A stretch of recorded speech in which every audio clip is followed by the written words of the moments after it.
Mabuhay lungsod ng Batangas!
Palakat Streamline.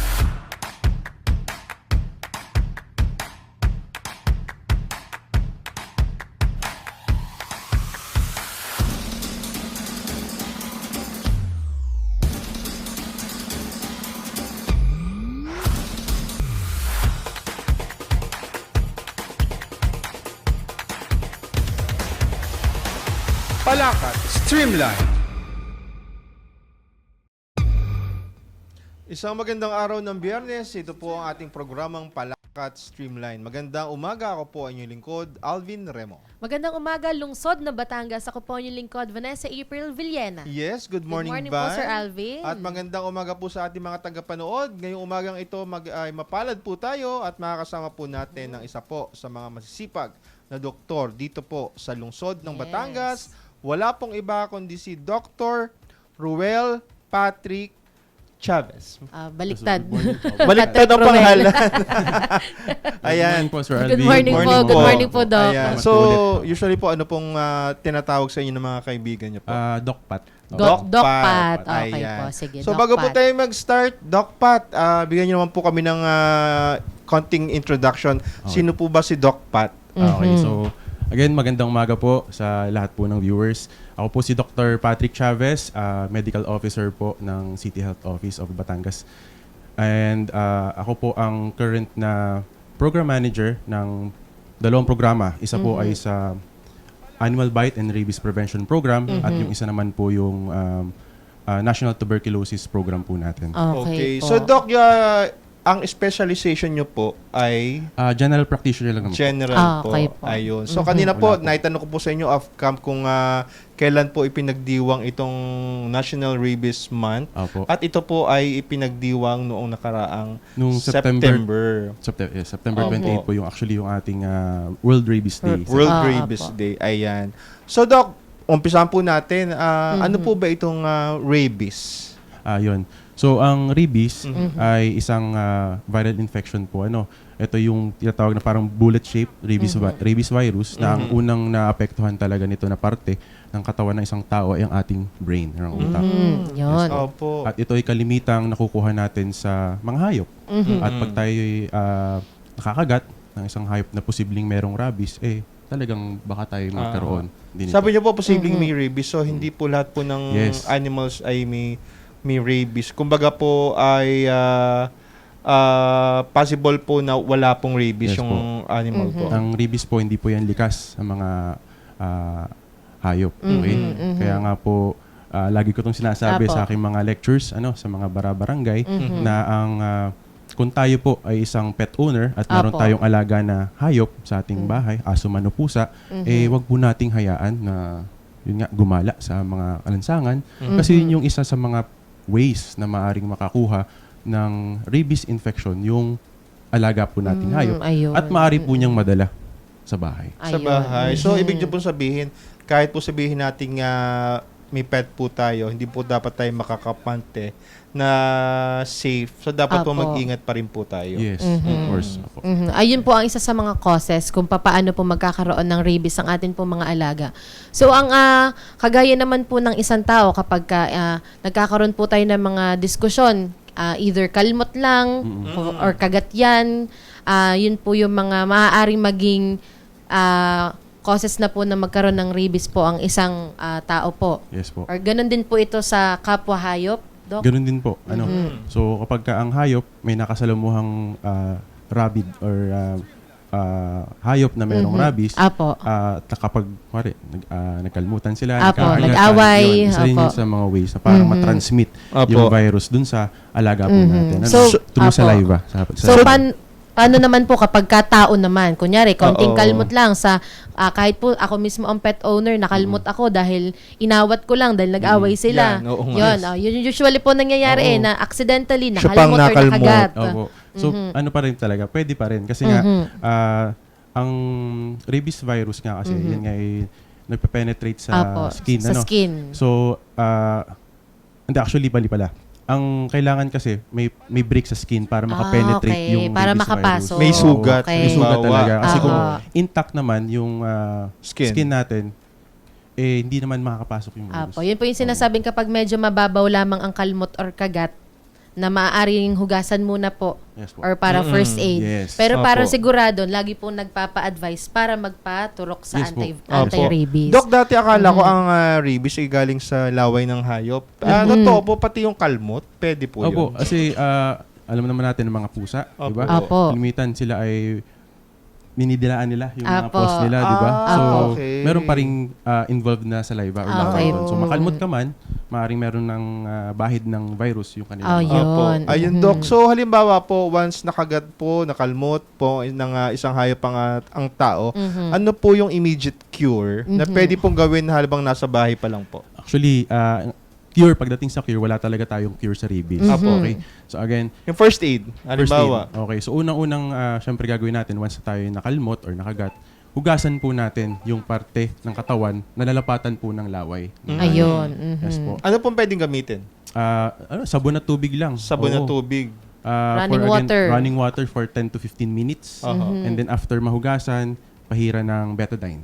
Ayun. Betadine. So, para Pero sa Dok, mga nung bata ano po, ako, nakikinig. naka-experience ako na nilagyan ako ng bato-balani. Dahil daw po kasi sa mga matatanda, Opo. pag daw nakagat, lalagyan ng bato-balani. Mga At herbal remedies. ang effect daw po nun, parang hinihigo po yung, gano'n po ito, sa medical field. Actually, hanggang ngayon meron pa rin gumagawa Opo. niyan. Okay po.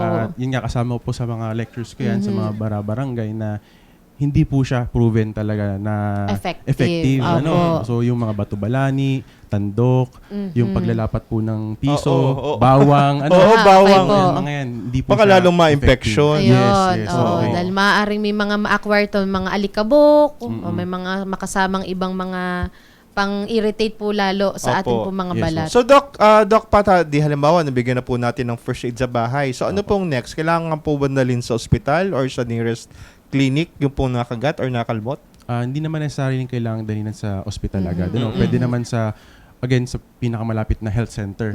Para po mai-report ng ating mga staff doon, mga health workers, tsaka midwives, and possibly baka merong naka-duting doktor Opo. sa Ayun. health centers na para maaari. ma-refer po nila sa mga kinaukukulan tulad ng Animal Bite Center natin dito Apo. sa Batangas City Health Office or sa mga iba't ibang mga private animal bite centers. So, ibig sabihin po, Doc, yung pong ay possible din naman po na magpa-vaccine Yes po. pag po nakagat po ng aso. Yes po. Inihikayat po namin talaga na magpa-check up muna. Kasi meron tayong tinatawag na categorization ng exposure eh. So, category 1, Yes. 2, and 3. So, doon naka-base kasi sa categorization kung ano yung management na ibibigay At namin. saka ng kung mga ano po yung doctors. urgency na ibibigay Yes, po opo, natin sa kanila para sa Opo. medication. Doc Pat, doon po sa mga videos AVP from the provincial, not the provincial, National Health. National Health. Apo. Minsan may mga pinapalabas sila na tunay po ba na once na contaminate or na infect po yung nakagat, possible po para po ba nawawala sa sarili? Kasi Opo. direct Ganun po to ba the yun? brain. Yes po. Opo. Actually, again, simulan na natin dun sa pathophysiology ng Opo. rabies virus. So So again, ang rabies kasi meron tayong tinatawag na incubation period. So ito pwedeng tumagal ng 1 to 3 months or minsan more than a year. Okay po. Hindi Saka pa agad- lang agad- para magmamanifest Oo. yung naging rabies. Dito sa Okay period po. na to, parang wala kang nararamdaman. Parang wala Normal lang, naramdaman. normal lang, ano. Oo. So hindi mo alam kung kailan tatama talaga. Kaya lagi namin na-advise, laging as soon as possible, Ayan. magpa-consulta agad. Kahit wala ka pang nararamdaman. Kasi again, pag may naramdaman na, huli ng lahat.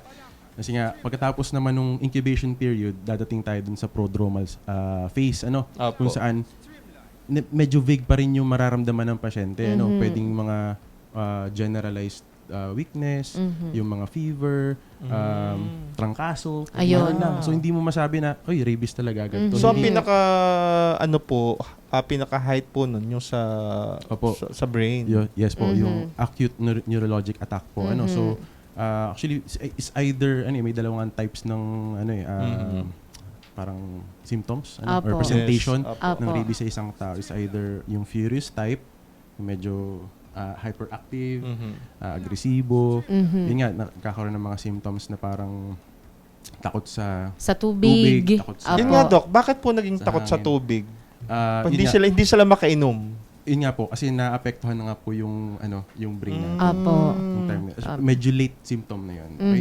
So yung other presentation naman, yung dumb type kung tawagin. So paralysis naman. So hindi Okay. makagalaw. Apo. Buong katawan po ito. Tapos hindi ito agad masabi kung ito nga ba ay rabies dahil ang unang mga simptomas po ay nagkakasakit, trangkaso, Oo, akala simpleng flu lang. yes Apo. Opo. Kaya- Pero, Doc, yung pong regarding po dun sa mga aside po dito sa brain, takot sa tubig, meron pa po bang ibang signs Ang mga after simptomas. na talaga pong yung rabies po ay umano na po sa katawan? Actually, yun yung talagang pinaka-height ng mga... Pinaka-height na po Apo. siya. Mhm. Oo. Tapos, actually, pag nagpakita nga yung symptoms na ganun, Apo. wala na eh. Apo. Kaya sabi ko sa mga pasyente, wala na talagang magagawa. So, Kundi hintayin mahirap natin na talaga siya, yung apo. death. so pag po, ganun po, hindi na po Oo. siya maano. Yes po. Okay. Wala pa akong... Wala pang cases case po na akong experience. alam, Apo. na experience na case na. At usually, Nabubuhay pa. Apo, at usually pinapakita din po yun sa mga balita, sa Oo, national yes po. news, yung po mga ganyan na nagkakaroon na, may mga pinapakita po na videos na takot nga po sa tubig, ayaw uminom, ayaw maligo. So yun na po pala yung pinaka, parang Yes po, kaya heightened symptom na. As early as wala pang nararamdaman, magpakonsulta Patingnan na. Yes po. At yun po yung kahalagahan ng pagpapaturok po ng Yes, as anti-rabies. early as Kumbaga possible. po, prevention. Kasi wala pong cure talaga yung Oo. mga nakagat So, na po or prevention ang nakalmot. kaya nating Apo. gawin. Tsaka, Prevention talaga. Nandun na rin naman tayo sa pagpapaturok. Gusto ko lang ding sabihin sa ating mga viewers na importante na makompleto po natin. Makompleto. So, Yes. ilan po ito? It's either 3 to 4 doses. So, ibig sabihin, pwedeng 3 beses babalik sa facility para magpaturok o hanggang 4. Okay, so, Ano po interval nito? so yung usually na ginagawa natin is day 0, 3, 7, and 28 or 21. So, ibig sabihin, day 0, yun yung first time mong pumunta sa Apo. facility para maturukan. And then, after 3 days, babalik ka para maturukan again. And after 7 days, then after Another 21 or po. 28 days. So, Then 4 doses. Pag na-complete po yun at okay naman po yung so i-clear po siya ng doctor na okay na po okay Yes, siya. na. Apo. So Kasi- dahil po dito, Doc, ano po yung kahalagahan na dapat po kompleto at hindi po sa skip? Ano po yung mga maaaring maging epekto nito kung ang isang tao po na nakalmot o nakagat na may posibilidad po ng may rabies ay kung kunyari po sa day 0 lang Apo. nagpaturok, ano po yung magiging epekto hindi po na nito? kompleto. Yung hindi po nakakompleto Oo, kasi ng Gusto ko pagpapaturok. kasing tingnan ng mga viewers natin as parang parang tangke na may lamang tubig. So, pagdagdag ng doses, pagdami ng doses na natatanggap na isang tao, mas tataas yung chance na maprotektahan siya laban sa rabies. Kumbaga So, po ito mga turok po ay immunity nila Oo. para po dun sa maaaring maging Kumbaga sa cause po. 100% or 99.9% protection ng 4 na dose, pag isa lang pinaturok mo, parang 25% lang. Ayun. Kulang Kumbaga, talaga. hindi kumpleto po. Oo. So, yun po yung kahalagahan at importansya po noon. 75% na pwede kang magkaroon pa rin ng rabies. Yes, Opo. opo. Sa So, may atin po bang City Health, available po yung vaccine po? Actually, yun nga po, as of now po, hindi pa rin po available ang ating mga vaccines sa City Health Office. Pero yun nga, ang ginagawa po namin bilang yun nga, program manager ng Apo. rabies is to tap yung ating mga ibang Partners. facilities. Yes po, yung mga Mhm. partners natin Mhm. tulad ng, yun nga, ang provincial, ang mga hospitals like BAT-MC, tsaka yung mga private animal Mga bite private centers animal natin. bite Mhm. centers. Oo. Kaya nagkakandak kami ng mga quarterly monitoring sa kanila Apo. para ma-ensure lang natin yung quality. Mhm. Ano, kasi syempre Ayun. gusto natin standardized yung services na binibigay nila. Kung ano yung binibigay din namin para kung sakaling ma-ensure natin na Apo. Yes walang po. mangyaring Opo. Pero yung po Sabi. bang mga nagtatayo ng mga animal bite centers sa Batangas City ay parang minadaan din po, may clearance po ba ito or permit from the City Health Office? wala po sa amin Apo. actually. Ang kailangan kasi nila yung tinatawag na DOH certificate. DOH certificate. Oo. Pero as of now kasi hindi pa siya talaga parang tawag dito requirement Requirement. Para- Okay po. parang license para mabigyan sila ng license to Apo. operate. Okay po. Pero yun nga, sinasabi sa amin ng DOH na parang darating yung time na gagawin nila isa yun sa mga requirement. Mhm. So kailangan talaga, hinihikayat namin kung meron mang mga animal bite centers sa Apo. private dito may-ari, Mhm. edi may pag-coordinate na rin po sa aming opisina Apo. para po mabigyan kayo ng assistance para dun sa Yun din.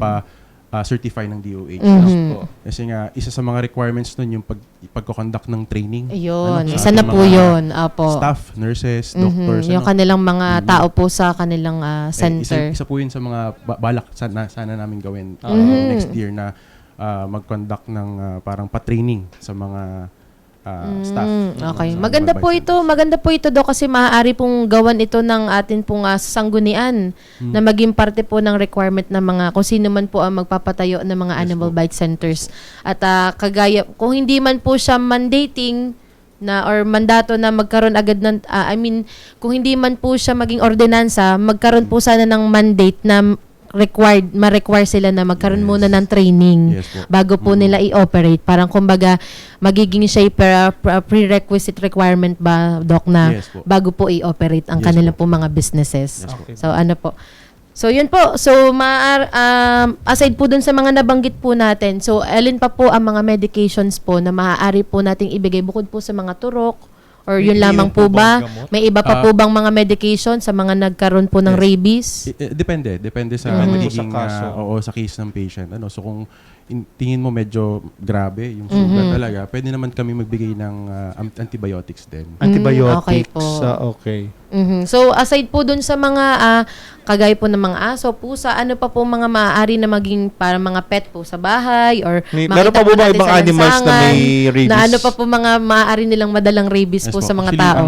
sa training, ang sabi sa amin is lahat ng mammals, Okay. transmit ng rabies, Mhm. except for rodents. Ano yung Mga daga. daga. Wala pa kasing reported case talaga na nagkaroon ng rabies sa mga kanila. Pero ang daga, Okay. ang nakakaano naman yung ihi. Ayun. Sa baha. Ayun, sa baha. yung mga Leptospirosis. leptospirosis. Ayun. So, Doc Pat, so dahil po madami pong kaso ng rabies, minsan ano po yung programs po ng City Health Office na nakalatag pag mga ganito po? Ayun. So again, dahil nga wala tayong vaccines pa sa ngayon. Yes Apo. So ang pinupush namin talaga is yung awareness. Yes. Awareness campaign sa mga barangay, sa schools, dito sa ating Programa po natin, po, yes. Para po yun nga, may pamahagi namin Apo. sa mamamayan yung ano itong Mga rabies. information Opo. po, Kung yes. Kung paano natin ito may iwasan. Yes. Pero yung pong vaccines for the pets po, ito ay under ng Ng Office of the City Apo. Vet. Yes po. May coordination po ba tayo pag mga opo ganun? naman. Actually, meron kaming parang council, Apo. rabies council na nabuo at doon lagi naman kaming merong mga meetings na ginagawa para matugunan yung mga Apo. problems na Opo. meron. Apo. At dahil po partner po natin ang City Vet, minsan pag mga barangay caravan, may Oo. mga binibigay po tayo libreng turok sa mga barangay. So, magandang way po ito na malaman po ng atin po mga kababayan, mga viewers po na ganito po yung ginagawa ng lokal na pamahalaan tungkol po sa mga ganitong bagay, yung Yes, sa rabies oo. or kung ano man po ang Saka, sakop po ng ating Gusto ko lang din opisina. po sanang i-share since nandun Apo. na tayo sa Office of the City Vet. Apo. Kasi medyo nalikdangan natin kanina yung tungkol sa animal na posibleng merong rabies. Yes, ano? opo, So, opo. pag ganun po, wag po nating Kasi sinasaktan. Apo. or papatayin. Apo. Obserbahan lang po natin for 14 days. Kung mamatay man yung alaga nating hayop na posibleng may rabies, i-report po natin sa Office of the City Vet. Opo. Doc, pero medyo hindi lang po malinaw sa akin yung pinapatay pag po tapos kailangan po yung utak. May ganun po bang Opo. ano? Again, ulitin ko, hindi po pinapatay dapat. Oo. Okay po. Kusa siyang mamamatay. Kasi Kung siya'y may rabies, 100% yes. fatal sa tao. Sa tao man o hayop. hayop. Opo. Okay? So, Okay po. mamamatay talaga kung may rabies yan. So, once namatay, kailangan natin i-confirm. Kasi baka iba naman yung Iba na yung cause of Reason death. kaya namatay. Yes. ng Opo. hayop. So, kailangan i-confirm. So, ang ginagawa ng mga vets natin sa Office of the City Vet, kanilang, pinuputol yung ulo, tapos isinesend sa isang laboratory para i-test po. Kawawa naman ng mga Okay. dogs. Ayan. Opo. May gusto lang po tayong linawin kasi may iba po or parang mga paniniwala na kapag daw po namatay ang nakakagat na aso, Oo. ay eventually mamamatay din daw po ang Nakagat. taong nakagat. So, paano po natin ito mapapabulaanan na ito po hindi totoo? Opo. Partly, Opo. pwedeng totoo siya. Pwedeng totoo. Kung may rabies talaga yung Opo. aso at hindi nagpaturok. O nagpakonsulta yung tao na Opo. nakagat. So again, maganda naman na parang isipin natin yung worst case lagi, di ba? So maging maingat tayo lagi at kung sakaling mangyari sa atin to, magpakonsulta. Kasi may ways naman tayo para ma-prevent Yes, yung yun death po. sa mga tao. Opo. Ayan. Yan po, so napag-usapan po natin tungkol po ito sa rabies. Sana po may po kayong aral at information about about rabies. So mamaya po sa aming pagbabalik, pag-uusapan naman po natin ang isang medyo anong sakit din. Ito yung tuberculosis. Sa pagbabalik ng ating programang Palakat Streamline. Palakat Streamline.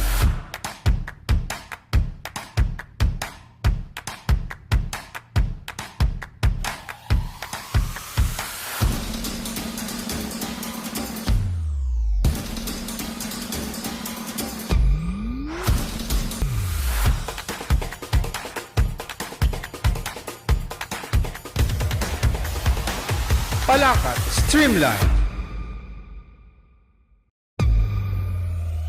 Palakat Streamline.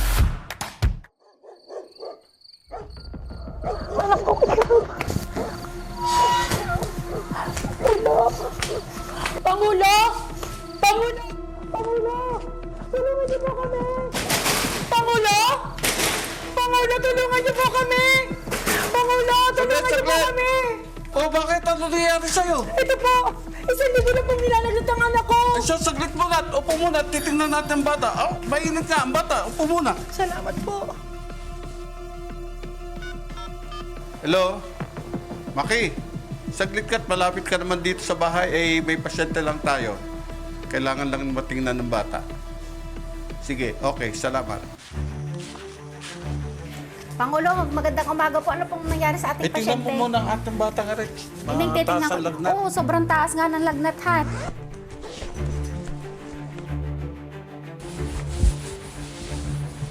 Mami, sobrang taas po talaga ng lagnat na 40.1 po. Pangulo, kailangan na po nating dalhin sa ospital ang bata. O sige, tatawag na tayo sa 24/7 EBD Health Emergency Hotline. Magandang umaga po, 24/7 EBD Health Emergency Hotline. Mabilis na alagang medikal. Ako po si Cheche. Ano pong mapaglilingkod ko? Magandang umaga. Meron po kaming ipa-hospital. Sa bata pong mataas ang lagnat, na-check na po ng aming BHW. Maraming salamat po sa mabilisang aksyon, Pangulo. Maaari ko po bang makuha ang personal details po ng pasyente? Ano po ang pangalan ng pasyente at saan pong barangay kayo nakatira? Thank you po. Hold ko muna po kayo habang i-coordinate po sa ospital. Huwag niyo muna po ibababa. Puno na po ang inyong ospital. Siya, tawag na lang po ako sa iba pa nating partners. Salamat po. Medical Center, ano pong may paglilingkod? May bata po tayong pasyente. 6 na taon, mataas ang lagnat, mababa ang oxygen level. Kailangan po nating maasikaso agad. Paki-inform po sila na maghahanda na kami. May vacanting na traffic Emergency bed kami, may available pong doktor, oxygen supply at gamot. Ihahanda na po namin ang admission. Pangulo, good news po. Saan po tayo sa medical center? Naka-standby po ang mga doktor, gamot at gamit na kailangan. Maaari na po kayong tumuloy doon ngayon. Mag-iingat po kayo. Sa panahon ng pangangailangan, merong mag-aalaga. Ang 24/7 EBD Health Emergency Hotline. Isang inisyatibo mula kay Mayor Marvy A. Marino, katuwang si Congresswoman Beverly Rose A. Dimacuja, para ang bawat Batanggenyo ay mayroong mabilis na alagang medikal.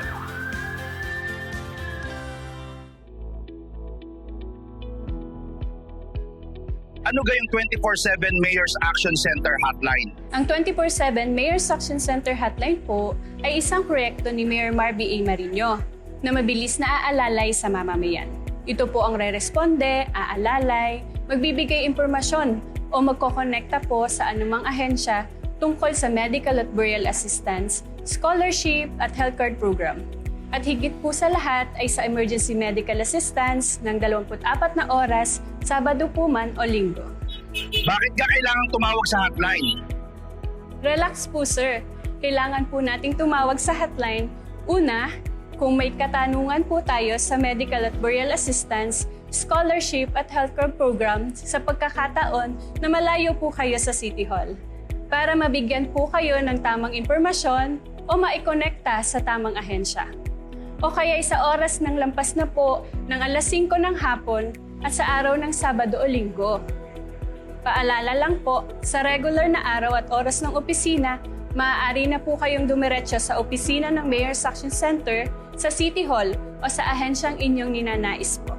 Padalawa po, kung may nangangailangan po ng emergency medical assistance o medical attention at gusto po ninyong makatiyak sa availability ng ospital na inyong pagdadalhan. At sa kahandaan na rin po sa mga kinakailangan yung atensyong medical. Paalala pong muli, ang 24/7 Mayor's Action Center Hotline po ay dinisenyo para sa mabilis na alagang medical. Kung kaya, sa oras po ng mataas na level ng emergency, hinihikayat po natin na bukod sa agarang pagdadala sa pasyente sa ospital, ay maaari po kayong tumawag sa hotline bago po tumungo or habang papunta sa ospital. Ito po ay para matiyak po natin ang kahandaan at kakayahan ng pinakamalapit na ospital na makakatulong sa inyo. Pwede gang kahit walang EBD card ay tumawag? Pwede po. Kahit wala po kayong EBD card, handa pong umalalay at sumagot ang 24/7 Mayor's Action Center sa inyong pangangailangan at mga katanungan para sa medical at burial assistance, scholarship at health program. Kung ang kinakailangan naman po ninyo ay emergency medical assistance or medical attention, pwede rin po. Aalalayin din po kayo bago tumungo o habang papunta sa ospital para makatiyak po tayo sa kakayahan at kahandaan ng pinakamalapit na ospital na makakatulong sa inyo. Tandaan lamang po, para maka-avail sa mga benepisyo ng EBD Health Card Program, para sa bayarin, siguraduhin lamang po na kayo ay qualified. Ibig sabihin kayo po ay Batanggenyo, residente ng at least 1 taon mula sa araw ng inyong aplikasyon. Pwede kang diretso na sa ospital kapag talagang emergency? Opo, pwede po. Yan ay dahil meron din po tayong personnel sa bawat hospital partners para umalalay sa inyo. Doon sa video, nagpunta pa sa Pangulo. Kailangan pa talagang dumaan sa Pangulo? Depende po ito sa sitwasyon o kalagayan ng inyong pasyente. Gayunpaman, hinihikayat po natin na humingi kayo ng tulong sa inyong mga punong barangay hanggat may pagkakataon po. Iyan po ay dahil bukod sa tiwala po ang ating mayor sa kakayahan ng ating mga punong barangay, sila po ang may kakayahang maglaan ng sasakyan na maaaring maghatid sa inyo sa ospital. At tumawag ng DHW para makuha ang kalagayan at vital signs ng inyong pasyente na malaki po ang maitutulong para maitawag ng operator ng 24/7 Mayor's Action Center sa ospital para mapaghandaan ang pagtugon sa inyong medical na pangangailangan bago po kayo dumating. Pag hindi nakatawag at walang EBD, tatanggapin ka po sa ospital? Opo ma'am, tatanggapin po. Ayon po sa batas, lahat po ng ospital ay may obligasyong tanggapin at bigyang pansin ang lahat na nangangailangan ng medical attention. Gayunpaman, para maka-avail po sa mga benepisyo ng EBD Health Program, para sa bayarin, siguraduhin lamang po na kayo ay qualified base sa mga nasabing qualifications. Busy pa ang linya ng hotline, ano pong dapat gawin? Kung busy po o hindi po makontak ang hotline, pwede po kayong mag-text Sa lalo't madaling panahon na makaluwag na ang operator, siya po mismo ang tatawag sa inyo para umalalay. Kung wala pong signal ang inyong telepono, ngunit meron naman po kayong internet connection o data, maaari nyo pong kontakin ang hotline gamit po ang Viber. Ito po si Rica Isla ng 24/7 Mayor's Action Center Hotline na handang maghatid ng malasakit at mabilisang aksyon sa mamamayan. Magandang araw po at maraming salamat po. Buti na lang at may 24/7 Mayor's Action Center. Maraming salamat po.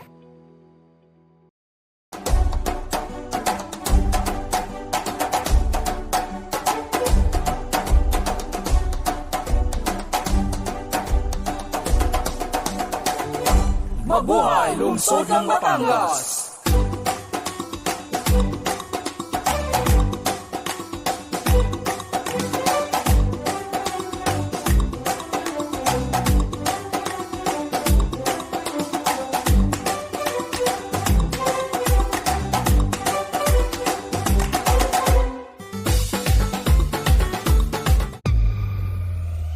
Palakat Streamline.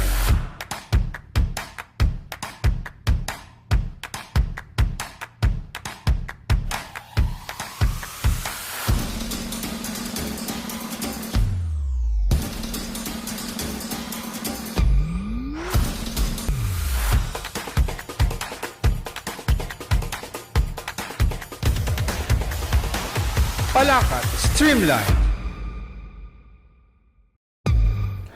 At muli nagbabalik po ang ating programang Palakat Streamline dito po sa atin sa Palakat FB page. At kasama pa rin po natin si Doc Pat. So Doc Pat, kanina po nakalimutan ko pong itanong, meron po bang assistance na makukuha yung mga kababayan natin Yes if po. ever nagpa-check up sila regarding nga po dito sa rabies? Yes po. Bali ang mayor po natin, Mayor's Action Center, nagbibigay po sila ng assistance sa ating mga pasyente na gustong magpaturok sa mga private natin na animal bite centers. Ano? So, ang kailangan lang po nilang gawin, syempre una, pagka nagkaroon tayo ng patient or animal bite case, Consult po muna sa atin. Major City Health Office. Okay. And then kami po yung magbibigay ng referral. Referral or endorsement. endorsement. And then after that, saka po sila aakyat or pupunta Sa Mayor's Mayor's. Action Center. Okay So, po. ibig po sabihin yung ilang sessions po ng turok Yes ay covered po ito? Yes, yes po. Okay Kaya po. napaka-importante na makumpleto talaga Opo. natin yung 3 o hanggang 4 na doses. Okay po. Covered po yan. Okay, so ito po ay para po sa kaalaman po ng ating mga manonood, mga kababayan po sa lungsod ng Batangas. Temporarily, binagbibigay po ng assistance ang ating pong punong lungsod, Marvin Marino, para po dun sa mga animal bite cases po na kagaya po ng mga nabanggit Ayun. natin. So, ang ganda po kasi covered na po. So, ilang doses po yun? So Apat po ba? ilang beses Apat. magpapaturok sa apat Apat. na beses po na magpapaturok ay libre na po. So nasa mga estimate magkano po Doc ang magpapaturok po? Actually, wala akong idea. Opo. Private. Opo. Depende po yan Depende sa po siya. animal bite. Opo. So sa ating po mga kababayan, if case po na maka-avail po kayo, no, dapat po kompletuhin nyo po yung turok. Yes. Dahil baka po akala nyo sa unang turok, gumuti Okay na yung na, pakiramdam opo. nyo, akala nyo okay na, pero ito po, dapat po itong kompletuhin para pong na-take lang tayo ng mga antibiotics. Opo. Ayun. Okay po. Yan ba? So, isa po sa mga hawak nyo rin pong programa sa CHO po ang tuberculosis. Yes po. So, dahil po nagkakaroon na tayo ng mga information dissemination per barangay, pero ito po yung pagkakataon para masabi po natin sa ating po mga viewers, ano po ba ang tuberculosis at papaano po ito na-acquire ng tao po? Okay. So, ang TB ay tuberculosis ay isang nakakahawang sakit. Infectious disease po ito. Okay. Nagkakos nito yung Mycobacterium tuberculosis, yung tawag sa bacteria. At ito ay naipapasa ng isang tao sa pamamagitan ng plema. Okay? So, respiratory droplet. So, bawat ubo, bawat dahak, o kaya simpleng pananalita na walang suot na mask, pwedeng maipasa ng isang taong may TB ang sakit sa iba or yung sa mga nasa paligid niya. So, kaya po mahalaga noong time ng pandemic na magkaroon ng Mask. face mask. Oo. Kasi yun talaga pong sa paglaway or sa plema, maaari po talaga maipasa Pero sa ibang tao. Even before naman pandemic, meron na talagang tong TB sa Yes po. Pilipinas. Napakatanda na ng sakit na ito. Oo nga. Kaya nga, sana po nung pandemic, Apo. tayo po'y natuto na. Apo. Kaya Tayo napunta sa mga public places, mataong lugar, lagi po tayo magsusuot ng face mask. At ngayon po, uso naman influenza. Influenza, yun. Opo. So, parang gawin na po natin na kaugalian yung kahit po simpleng may flu tayo, yung tayo lamang magkaroon ng mag-face mask. Opo. Dahil alam natin na may mga makakasalamuha po tayong ibang tao. Pero Doc Pat, usually po ano po yung symptoms para malamang may TB po yung isang tao? So, meron tayong tinatawag na 4 symptoms or yung early symptoms ng TB. Siyempre, number 1, dyan is yung cough, ubo, na hindi nawawala or gumagaling mahigit 2 linggo. Pangalawa is yung fever, lagnat na pabalik-balik na hindi rin Tapos usually tuwing hapon. Yes. Oo. Tapos hindi rin siya nawawala mahigit 2 linggo. Pangatlo is yung pangangayayat, weight loss. Kahit hindi naman tayo nag-exercise o hindi nagda-diet. pero sana all Oo nga. Kaso ibang payat naman po ito. Huwag naman sana. Tapos yung pang-apat po yung tinatawag po nating night sweats, yung pamamawis tuwing gabi. So, based sa guidelines, actually, kahit isa po dun sa 4 na yun, pwede po nating makonsidera na maaring may TB po ang isang tao. Opo. Pag nagka-TB po, ano po usually ang medications dito? Meron tayong 4 na primary na gamot. Yung isoniazid, rifampicin, pyrazinamide, tsaka ethambutol. Available naman po yan lahat sa atin. Lahat po sa atin. TB dots. Okay? TB dots. So, yung gamot na yon, yung 4 na nabanggit ko, para madali siyang matake ng isang tao, pwede sama-sama yun sa isang tableta. Oo. HRZE ko tawagin. Ayun, yun po yung pinopromote natin sa City Health, yung gamot po na available po sa atin. Sa mga ano po ang maaari pong mangyari sa isang tao po na may tuberculosis kung siya po ay hindi kaagad nagpapa-check up? Or hindi naggamot? Yes. Siyempre, pwede lumala yung mga simptomas. Diba nabanggit ko, simpleng ubo, lagnat, pangangayayat. Pwede umabot sa punto na mahirapan na huminga, umubo ng may kasama ng dugo, tas labis na pangangayayat. So talagang pwede rin mag-lead into kamatayan.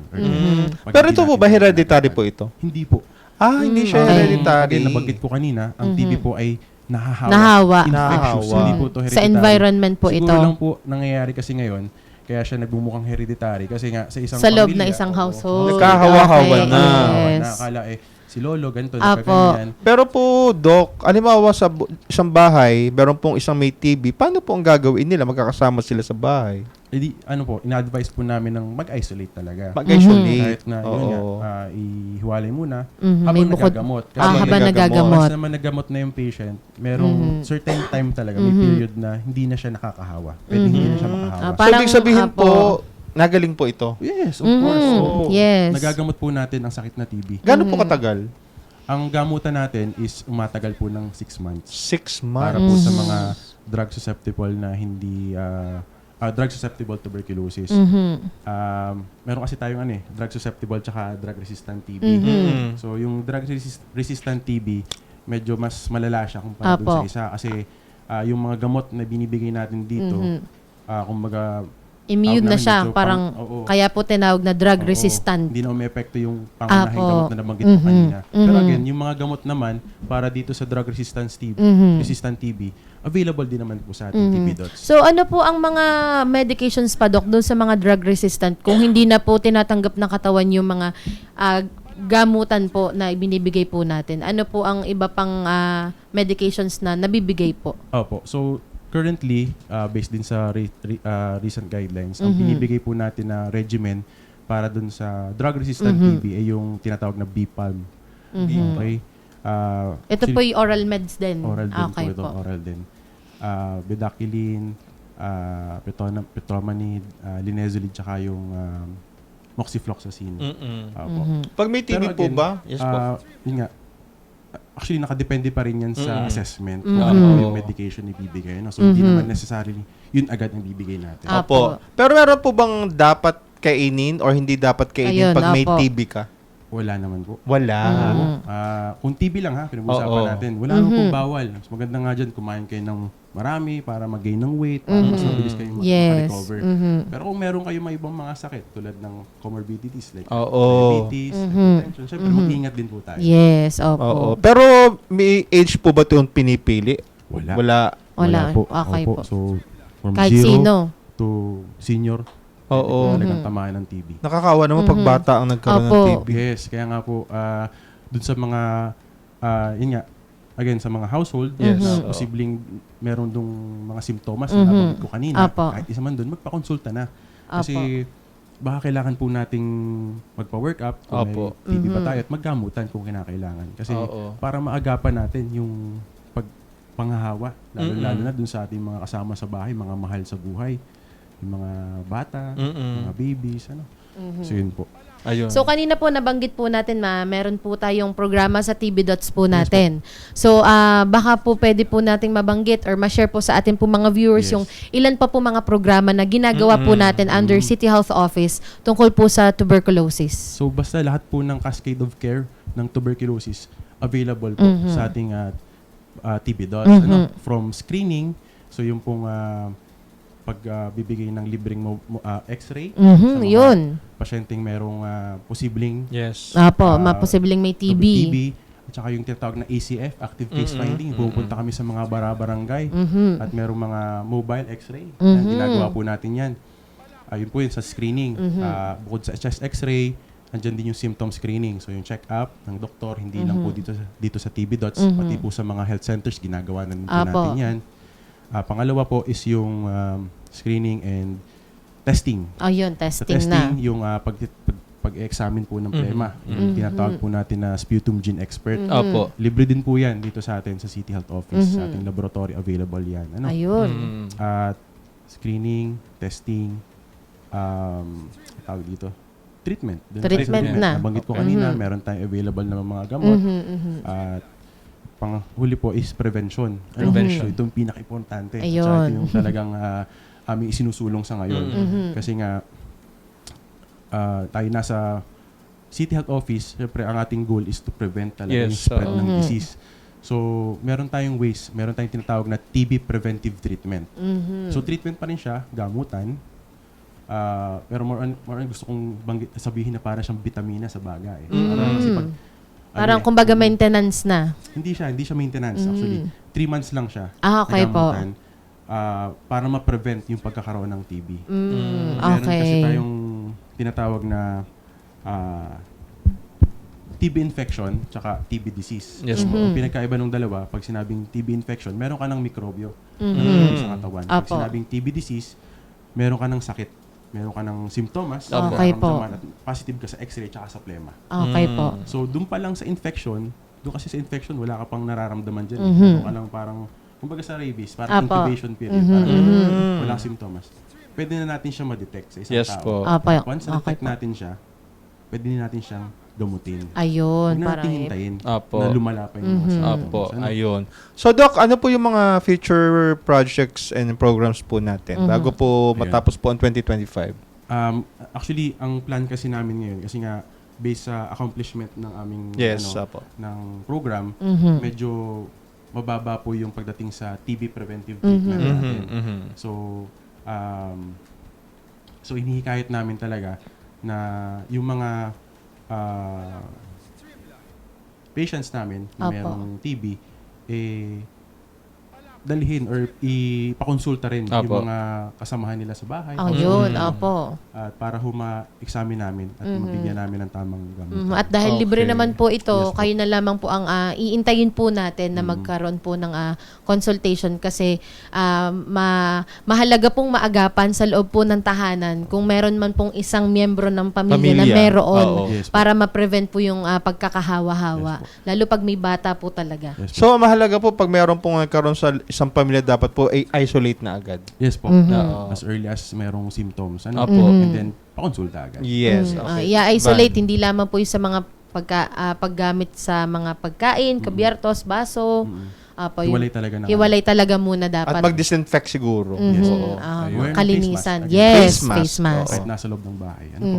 Sige po, para po sa huling bahagi po ng atin pong interview po kay Doc Pat, ano po yung maaari po nating maging mensahe para po sa lahat ng atin po mga manonood tungkol po sa rabies or tuberculosis? Yes. So again, ito po mga sakit na to, rabies tsaka TB, ito po yung mga preventable diseases. Ano? So as early as meron tayong mga may possibility, may chance na tayo magkaroon ng sakit na to, ay magpakonsulta agad. Dumapit sa pinakamalapit na health center para malaman natin, mabigyan natin ng preventive measures. Ayun. Ayun. So, So, thank you so much maraming po. salamat po, Doc Pat, Thank you po. sa pagbibigay niyo po ng oras sa amin ngayong umagang ito. Baka po meron pa po kayong mga pahabol na gustong batiin, nanonood po sa atin. Actually, meron nga. Yes Diba? po. Gusto ko sanang batiin ng aking asawa. Yes Yun. po. Happy birthday.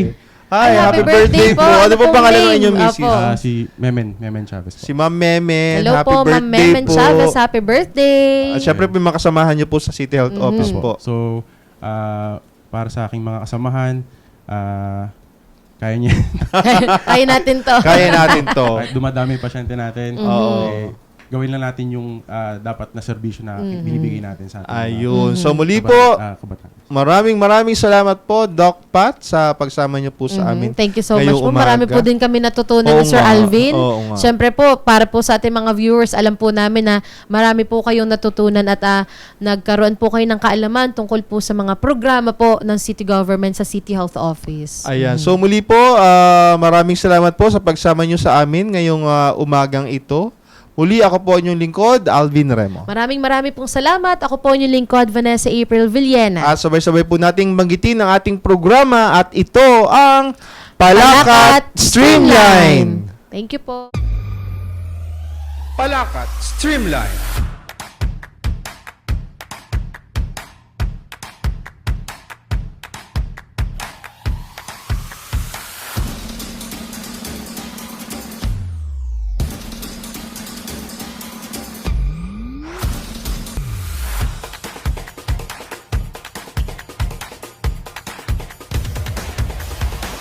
Palakat Streamline.